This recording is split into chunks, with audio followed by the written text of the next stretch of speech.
Hello everyone, I'm Boat of the Wild, and welcome back to Custom Robo. After that large plot dump and getting our watch's memory eraser function restored, we're going to have to head back out of the HQ for the Z Syndicate and over to an amusement park so we can actually stop Rahu, instead of letting it escape this time. Now, it's funny because in any other game, there would just be like a transition that'd get you out of the HQ, but no, here, you have to walk from this room all the way back to the entrance. So I fast-forwarded it for the convenience of it, because it's literally just me walking from this room to the entrance. Sergei goes on to say that Rahu absorbs mental energies, such as negative emotions, which is a bit cliche for JRPG villains. Oh, it feeds on negative emotions like greed and whatever, and it's like, okay.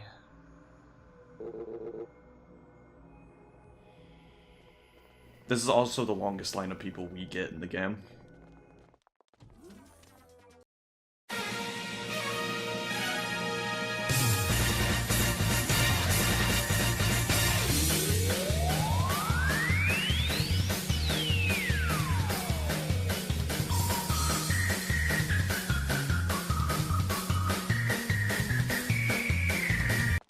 The track that I used there was Sunset Heroes from God Hand.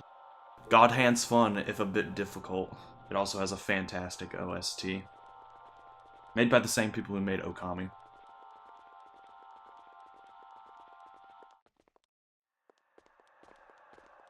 Now this is another funny bit of world building where we head to the amusement park, but because since everyone here has lived in a dome for their entire lives, they don't know what an amusement park is, so they just think it's a weird place.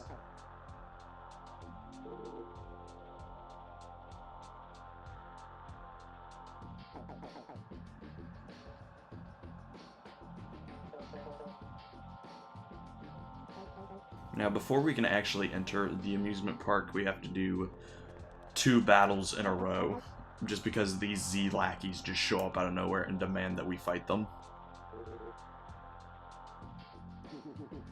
Around this part, you get a lot of padding.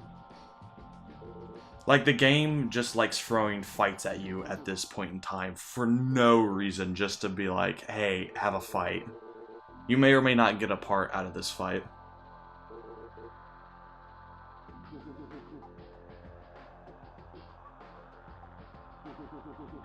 They try to excuse this fight by having these Z lackeys decide that they're gonna try and run the organization. But this is just padding. Both these fights, and some of the later fights you'll see, are entirely padding. One is way more egregious than the other.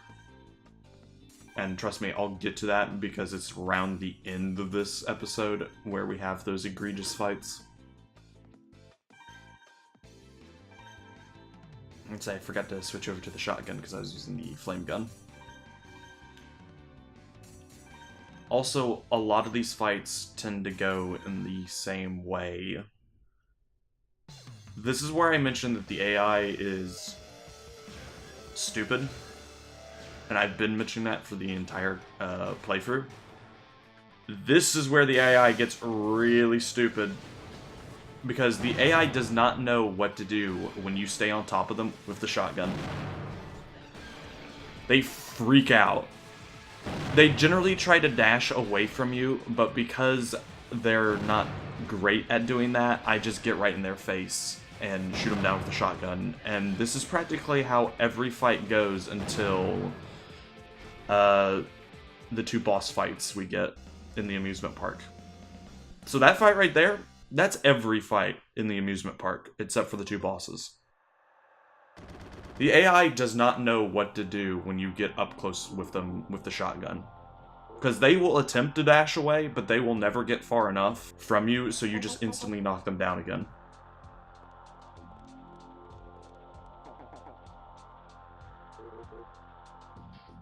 Yeah, but instead of a one-on-one fight, we're going to have a 2-on-2 fight, so we can have a gag between Roy and Harry.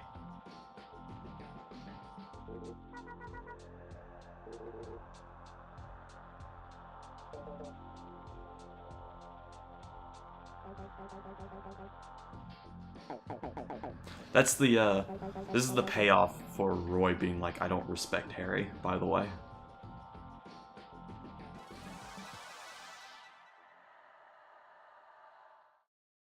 So that's the end of the running gag. The little raider, the Shriek, is using the, if I'm right, the V laser.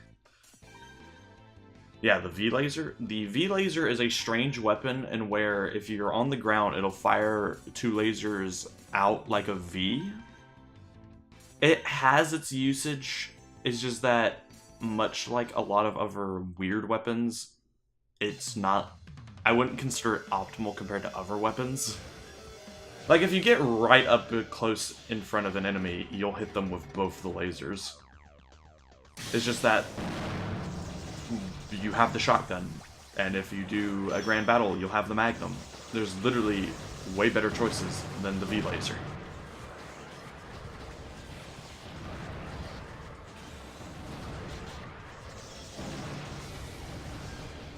It also doesn't help that it's on a little raider, because that laser that the V-laser fires does take a while to actually reach its target, so you can just easily knock down the little raider. Again, the fact that little raiders get knocked down very easily is both a blessing and a curse. It's a curse in the fact that, yeah, you get knocked down really easily, but it's a blessing because you don't take as much damage from getting knocked down and taking hits on the ground. Granted, I'd still say they're one of the weakest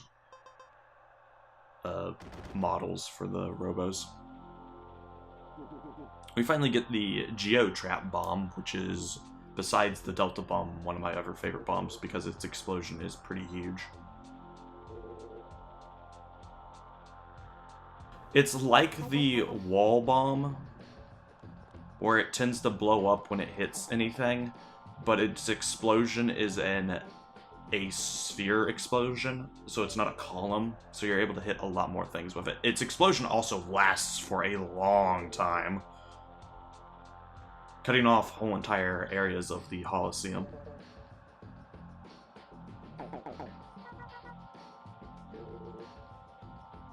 And because we can't have another pointless fight in the front of the amusement park, Roy and Mira are going to be taking care of those guys. And that is the last of we'll see of them in the amusement park. We'll see them in the ending, but that is the last that we see of them until the ending.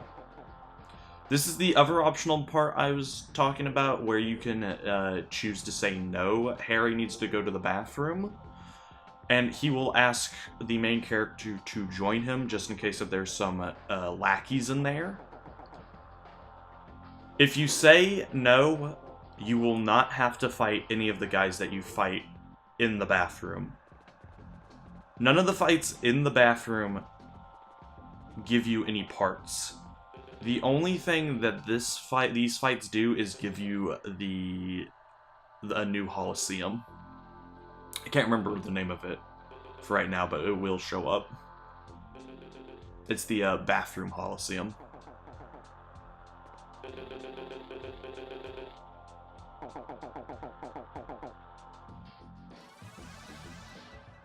But yeah, these fights, you don't actually have to do these fights. These fights don't give you any parts.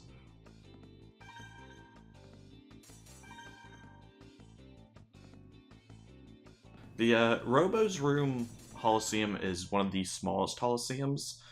I would say it's probably one of my favorites just because of how small it is, so you get into a lot of conflict, and bombs and pods really show their work on this map.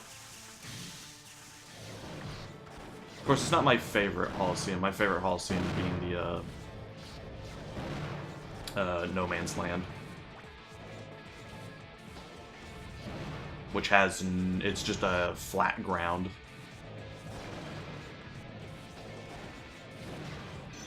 Now, I do not know what I was doing here. This guy actually almost beat me. It may have been from the fact that he's using the needle gun and I'm having to be close with the shotgun. But this guy's doing a lot of damage to me that I really shouldn't have been taking. Like, I was not playing smart.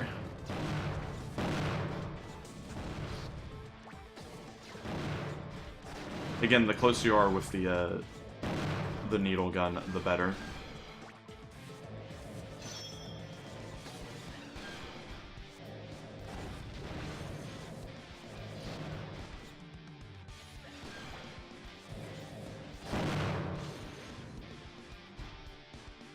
Again, that's the only problem with the shotgun. You have to be up close, and depending on what your opponent's weapon is, being up close isn't exactly a great thing.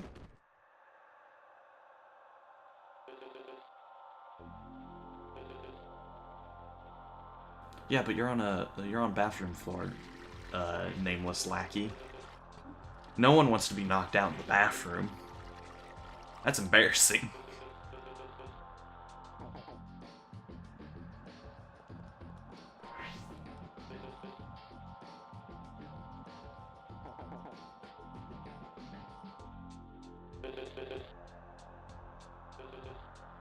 I do like that. He says it's about being sanitary. But you know what they haven't done? They haven't washed their hands! So, what's the point of using the bathroom if you're not going to wash your hands? Harry should feel vindicated.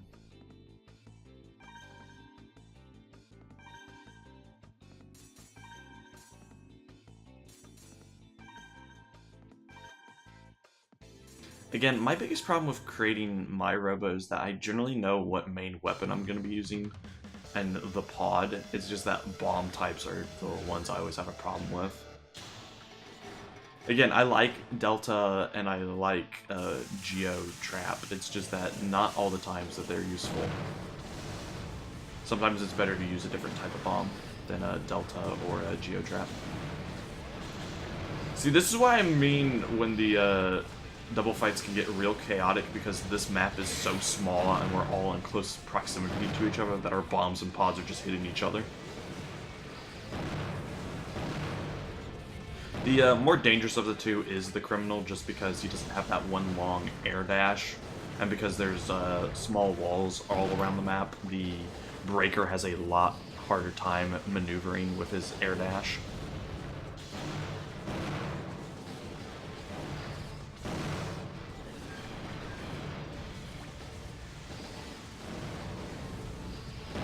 However, this is still not a hard fight at all.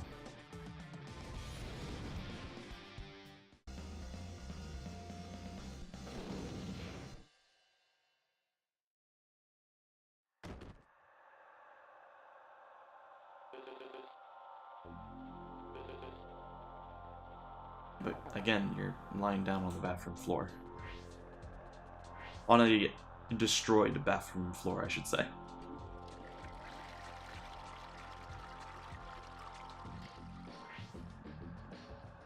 If you don't decide to join Harry in the bathroom, he will mention that he had to fight people in the bathroom, which means Harry probably had to do a 2v1s, which is funny. It's almost as funny as Harry's ghost complaining that you let him die if you don't decide to go outside on the final day.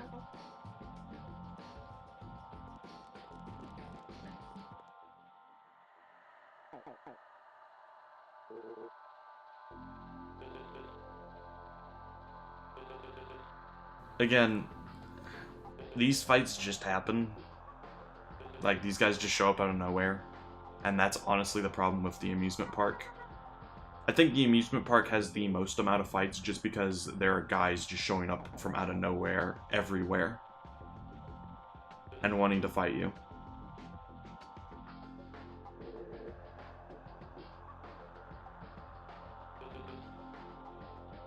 I do like the fact that these guys claim to be like this elite squad for Eliza, and our main characters are just like humoring them, even though they are clearly lying for their teeth. Like, there is no such as the Fabulous Fighting Four.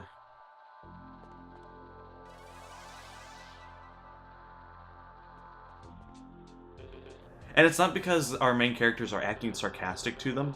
They actually believe that they're this really great unit that works for Eliza.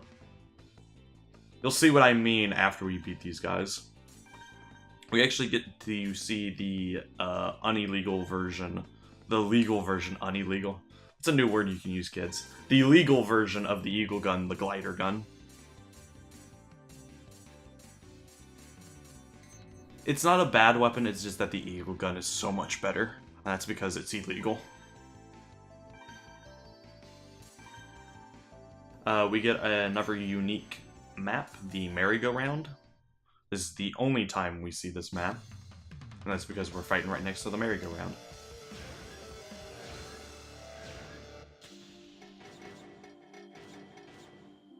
We will also get 2 unique Coliseums in the funhouse itself that we're going to. Panic Walls, and I can't remember the other name of it. It's basically the same map where, you know how Panic Cubes has the cubes rise up? Just replace those with walls. And that's what Panic Walls and the other Panic map is.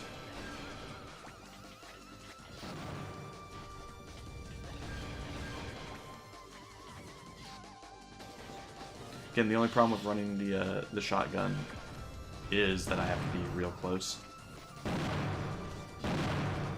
Again, you can tell that the Eagle Gun is a much better version of the glider gun. Again, not to say that the glider gun is bad, it's just that the Eagle Gun exists. We get the Afterburner Gun. The Afterburner Gun is garbage. You will see why in the last episode.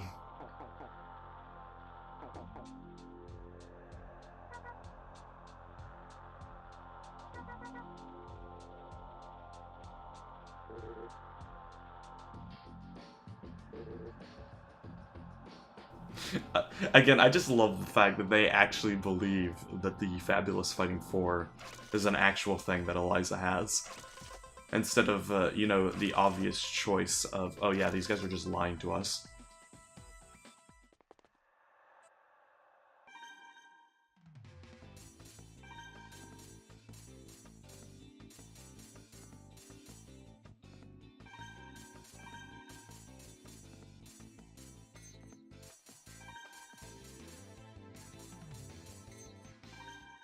Yeah, I forgot to get the parts in the bathroom, because there was a parts generator in the bathroom, and that's why I was wondering. Like, I knew I had Geotrap, but I was wondering why it wasn't in my parts list, and that's because I forgot to grab it. That is the only time I have forgotten to grab something.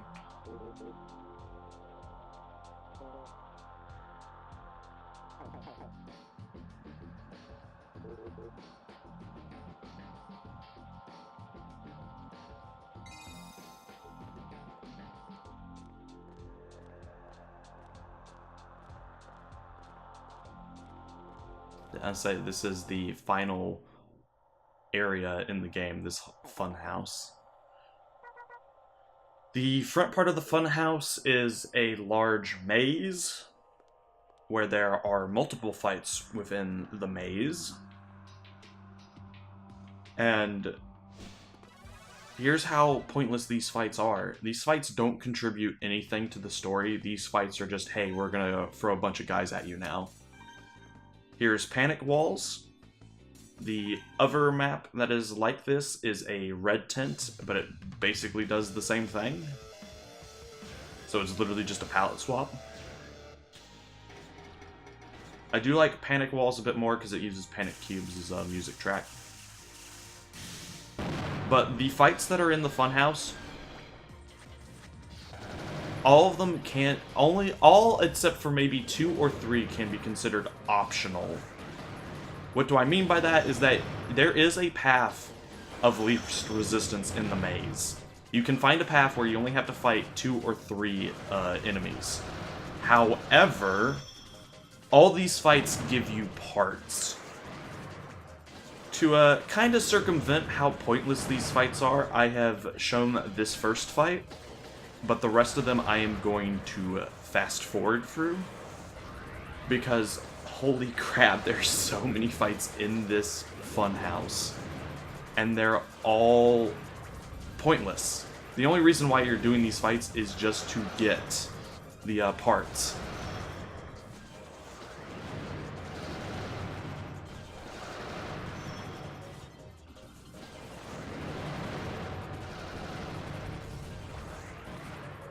As you can see, that's the Geotrop bomb that was just fired. That big purple explosion. That's the reason why I like it. It's such a big explosion, and it takes up so much space that it's hard to maneuver around. We also get access to the Dragon Gun. The Dragon Gun is worthless. You will see in the next episode.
The track used there was Tears by Health from Max Payne 3, if you're wondering. The most important thing we got from those fights was the drill gun. The drill gun, I would consider it like the shotgun, and in that it's one of the best up-close weapons, just because you can juggle the enemy like they're nothing. We also got the freeze bomb, but I'll switch over from it because I really don't like using it. I prefer the freeze pods.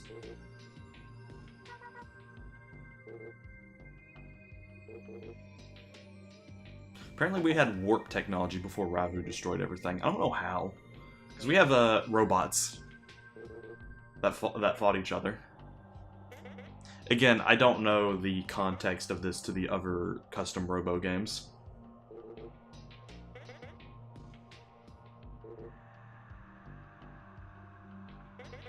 Again, this is the third Custom Robo game, so there are 2 games before this. So any information from those 2 games I don't know, because those games weren't released over here.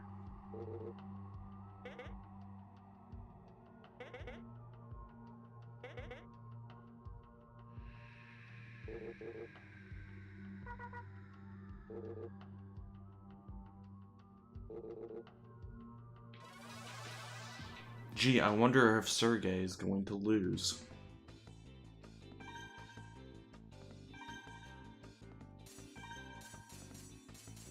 We also got the Dragon Gun. The Dragon Gun is I'm pretty sure I already said it before. I fast forwarded through all that stuff. The Dragon Gun is useless. It's just I want to talk about it more right now. What it does that it fires on the ground, it fires a one singular homing projectile that if it connects, yeah, it will do a lot of damage. It does the same thing in the air, except I think in the air it fires it a little bit faster. The problem with it is that its homing capability is not that great. There's a reason why the Worm Gun is a lot better to use, because it fires like 6 dragon projectiles at the enemy instead of just one singular dragon projectile.